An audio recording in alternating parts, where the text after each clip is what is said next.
Hello বন্ধুগণ, আমি সাধনা নতুন আরও একটা ঝাঁকানাকা রেসিপি নিয়ে চলে এলাম রান্নাঘরে। আজকে আমি তোমাদের সাথে শেয়ার করছি বাঁধাকপির মুচমুচে পকোড়া। এই শীতে সন্ধ্যাবেলা চা বা কফির আড্ডাটা পুরোপুরি জমে যাবে। তো রেসিপিটি প্রথম থেকে শেষ পর্যন্ত দেখার জন্য তোমাদের কাছে অনুরোধ রইল। তো চলো দেখে নেওয়া যাক আজকের রেসিপি। বাঁধাকপির মুচমুচে পকোড়া বানানোর জন্য এখানে আমি নিয়েছি অর্ধেকটা পরিমাণে বাঁধাকপি। তবে বাঁধাকপির পরিমাণটা তোমরা আরও বাড়িয়ে অথবা কমিয়েও নিতে পারো, তাতে কোনো সমস্যা নেই। এখানে আমি অর্ধেকটা পরিমাণে বাঁধাকপিকে একদম ঝিরিমিরি করে কুচি করে নিয়েছি। বাঁধাকপিটাকে ঠিক এরকম করে একদম ঝিরিঝিরি করে কুচি করে নিতে হবে। তারপরে জল দিয়ে ধুয়ে নিতে হবে। জল দিয়ে ধুয়ে ঠিক এরকম একটা ঝুড়ির মধ্যে রেখে দিতে হবে, তাহলে বাঁধাকপির মধ্যে যে জলটা থাকবে সেই জলটা খুব সুন্দরভাবে ঝরে যাবে। তো তারপরে দেখো, জলটা যখন খুব সুন্দরভাবে ঝরে গেছে, কুচনো বাঁধাকপিটাকে একটা বড় মিক্সিং বোলের মধ্যে নিয়ে নিলাম। তো এখন এই বাঁধাকপির মধ্যে আমি সামান্য পরিমাণে দিয়ে দিলাম একটু লবণ। তো বাঁধাকপিটাকে এদিক ওদিক যেদিক সেদিক দিয়ে খুব সুন্দর করে একটু ম্যারিনেট করে নিতে হবে। তারপরে বাঁধাকপিটাকে 15 থেকে 20 মিনিটের জন্য একটু রেস্টে রেখে দিতে হবে। তাহলে দেখবে বাঁধাকপিটা খুব সুন্দর নরম হয়ে যাবে, সাথে সাথে বাঁধাকপির মধ্যে যে জলটা আছে সেই জলটাও কিন্তু বেরিয়ে আসবে।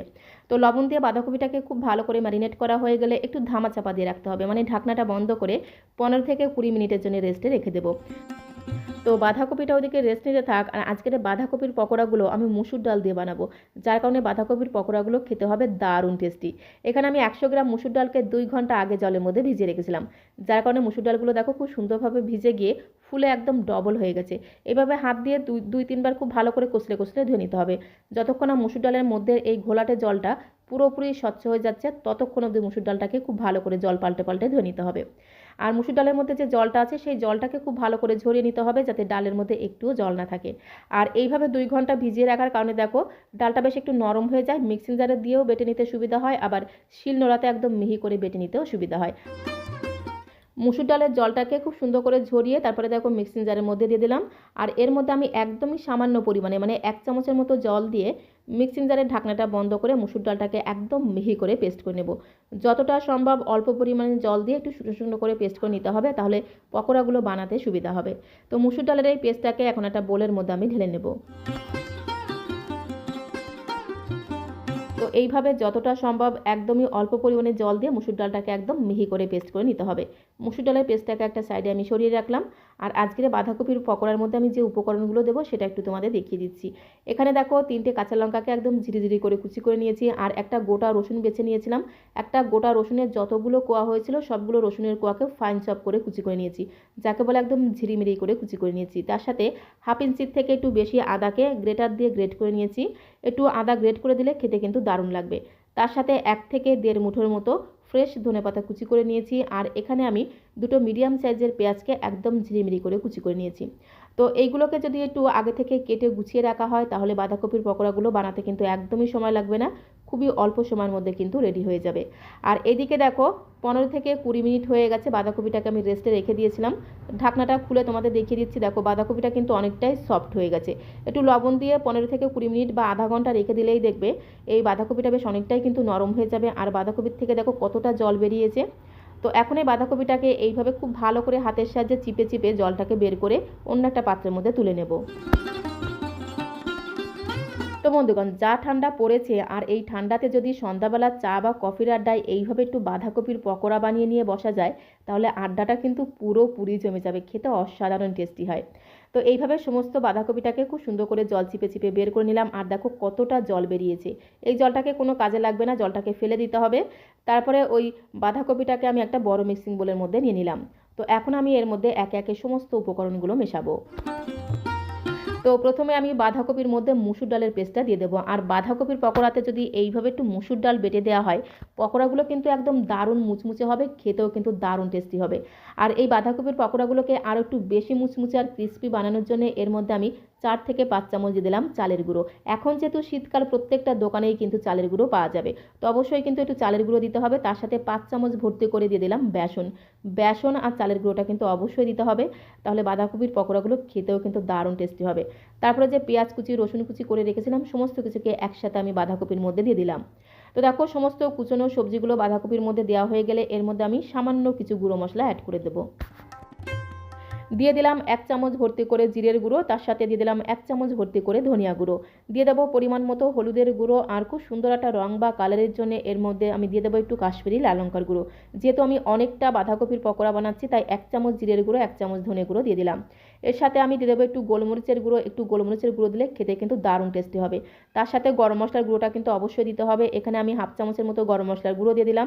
তার সাথে 1 চামচ ভর্তি করে দিয়ে দেবো ভাজা মশলা, এখানে গোটা জিরে, ধনে, তেজপাতা, শুকনো লঙ্কা আর গোটা মৌরি একসাথে শুকনো কড়াইতে একটু হালকা করে ভেজে আধ বাটা করে গুঁড়ো করে রেখেছিলাম, সেই ভাজা মশলা 1 চামচ দিয়ে দিলাম।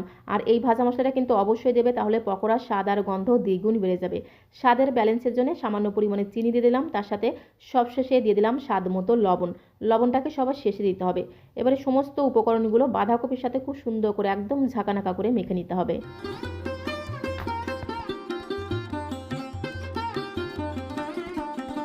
তো সমস্ত উপকরণগুলো বাঁধাকপির সাথে খুব ভালো করে মেখে নিলাম, আর এইরকম একটা টাইট মিশ্রণ তৈরি করতে হবে। এই মিশ্রণটা যেন বেশি নরম না হয়ে যায়, একটু টাইট করে তৈরি করলে পকোড়াগুলো কিন্তু একদম মুচমুচে আর খাস্তা তৈরি হবে। মাখতে মাখতে যদি মনে হয় যে মিশ্রণটা বেশি নরম হয়ে গেছে, সেক্ষেত্রে তোমরা এর মধ্যে কিন্তু চালের গুঁড়ো আর বেসন মিশিয়ে নিতে পারো। তো দেখো ঠিক এইরকম একটা মিশ্রণ আমি তৈরি করলাম, এতে পকোড়াগুলো বানাতে কিন্তু সুবিধা হবে। তো তারপরে হাতটাকে খুব ভালো করে জল দিয়ে ধুয়ে হাতের মধ্যে একটু তেল লাগিয়ে নিলাম। এবারে এখান থেকে অল্প অল্প করে মিশ্রণ দু হাতের তালুতে রেখে প্রথমে একটু গোল বলের মতো তৈরি করে নেব। তারপরে দু হাতের তালুতে রেখে হালকা করে প্রেস করে এইভাবে একটু চ্যাপটা করে নেব। বাঁধাকপির এই পকোড়াগুলোকে আমি চ্যাপটা শেপে তৈরি করছি, তবে তোমরা তোমাদের পছন্দ মতো যে কোনো শেপ দিয়ে তৈরি করতে পারো, তাতে কোনো সমস্যা নেই। বাঁধাকপির এই পকোড়াগুলোকে তৈরি করে করে আমি যে প্লেট বা থালাতে রাখবো তার মধ্যে কিন্তু অবশ্যই একটু সাদা তেল ব্রাশ করে নিতে হবে। তো এখানে দেখো একটা ছোট্ট স্টিলের থালা নিয়েছি, তার মধ্যে আমি একটু সাদা তেলে ব্রাশ করে নিচ্ছি, তাহলে পকোড়াগুলো তুলে যখন ভাজতে যাবো একটু কিন্তু ভেঙে যাবে না, খুব সহজে কিন্তু থালা থেকে উঠে আসবে। তো এইভাবে পকোড়াগুলোকে বানিয়ে বানিয়ে এইভাবে প্রথমে থালার মধ্যে আমি রেখে দেবো। তো এইভাবে অল্প অল্প করে বাঁধাকপির মিশ্রণ হাতের মধ্যে নিয়ে প্রথমে একটু চেপে টাইট করে নেব, তারপরে দু হাতের তালুতে রেখে একটু গোল বলের মতো শেপ তৈরি করে নেব। এভাবে একটু হালকা করে প্রেস করলে দেখো কত সুন্দর চ্যাপটা তৈরি হয়ে যাচ্ছে। খুব বেশি মোটা করবো না, একটু পাতলা করে কিন্তু চ্যাপটা করে নেব, তাহলে দেখবে ভেতর অবধি খুব সুন্দরভাবে ভাজা হয়ে যাবে আর বাঁধাকপির এই পকোড়াগুলো একদম মুচমুচে খাস্তা তৈরি হবে। তো একে একে বেশ অনেকগুলো বাঁধাকপির পকোড়া দেখো আমি তৈরি করে নিয়েছি। তো এখন এগুলোকে একটু তেলের মধ্যে ভেজে নিতে হবে, তার জন্য সরাসরি চলে আসতে হবে ওভেনের কাছে। গ্যাসের ফ্লেমটা অন করে দিয়ে একটা ননস্টিকের প্যানের মধ্যে আগে থেকে বেশ কিছুটা সাদা তেল আমি গরম হতে বসিয়ে দিয়েছিলাম। তেলটা যখন খুব ভালো মতো গরম হয়ে যাবে, গ্যাসের ফ্লেমটা মিডিয়াম টু লো করে দিতে হবে। তারপরে একে একে সমস্ত বাঁধাকপির পকোড়াগুলোকে গরম তেলের মধ্যে দিয়ে দিতে হবে। গ্যাসের ফ্লেমটা কিন্তু বাড়ানো যাবে না, তাহলে পকোড়ার উপরে খুব তাড়াতাড়ি কালার চলে আসবে, ভেতরে কিন্তু কাঁচা থেকে যাবে। তার জন্য গ্যাসের ফ্লেমটা মিডিয়াম টু লোতে রেখে একটু ধীরে ধীরে সময় নিয়ে ভেজে নিতে হবে। যতগুলো পকোড়া প্যানের মধ্যে ধরেছে একবারে ততগুলো দিয়ে দিলাম। তারপরে পকোড়াগুলোকে দিয়ে 2-3 মিনিট এভাবে রেখে দিতে হবে। যখন একটা পিঠ ভাজা হয়ে যাবে তখন উল্টে দিয়ে বাকি পিঠগুলোকেও ভেজে নিতে হবে। একটু ধীরে ধীরে সময় নিয়ে এপিঠ ওপিঠ উল্টে পাল্টে একটু লাল লাল করে ভেজে নিতে হবে, তাহলে দেখবে বাঁধাকপির এই পকোড়াগুলো একদম মুচমুচে আর খাস্তা তৈরি হবে, খেতে কিন্তু দারুণ টেস্টি হবে। বাঁধাকপির এই পকোড়াগুলো সন্ধ্যাবেলা চা বা কফির সাথে খেতে যেমন দুর্দান্ত লাগে, সাথে সাথে গরম গরম ডাল ভাতের সাথে খেতেও কিন্তু দারুণ লাগে। বাড়ির ছোট থেকে বড় সবাই দেখবে একদম চেয়ে চেয়ে খাবে, খেতে জাস্ট অসম্ভব সুস্বাদু হয়। তো গ্যাসের ফ্লেমটা মিডিয়াম টু লোতে রেখে একটু ধীরে ধীরে সময় নিয়ে বাঁধাকপির পকোড়াগুলোকে দেখো একদম লাল লাল করে ভেজে নিয়েছি। একটু ধীরে ধীরে সময় নিয়ে ভেজে নিলে পকোড়ার ভেতর অবধি খুব সুন্দরভাবে ভাজা হয়ে যাবে, বাঁধাকপির পকোড়াগুলো কিন্তু একদম মুচমুচে খাস্তা তৈরি হয়ে যাবে, যার কারণে খেতেও কিন্তু দারুণ লাগবে। প্রথম ব্যাচের পকোড়াগুলো ভাজা হয়ে গেল, একটা ঝুড়ির মধ্যে আমি তুলে নিচ্ছি। আর ঝুড়ির মধ্যে অবশ্যই একটু টিস্যু পেপার রাখবে, তাহলে দেখবে এক্সট্রা তেলটা কিন্তু সোপ করে নেবে। তো আজকের এই বাঁধাকপির মুচমুচে পকোড়া রেসিপিটা তোমাদের কাছে কেমন লাগলো অবশ্যই কমেন্ট বক্সে লিখে জানিও। ভালো লাগলে একটা লাইক আর শেয়ার করে দেওয়ার অনুরোধ রইল। নতুন বন্ধু হয়ে থাকলে চ্যানেলটিকে সাবস্ক্রাইব করে দিয়ে পাশে থাকার অনুরোধ রইল, তাহলে যখন এরকম সুন্দর সুন্দর নতুন নতুন রেসিপি আপলোড করব সঙ্গে সঙ্গে নোটিফিকেশন আগে তোমার কাছে পৌঁছে যাবে। এর সাথে থাকে যদি টমেটো সস, তাহলে তো কোনো কথাই নেই। তো আজকের মতো এই পর্যন্ত, সবাইকে অসংখ্য অসংখ্য ধন্যবাদ।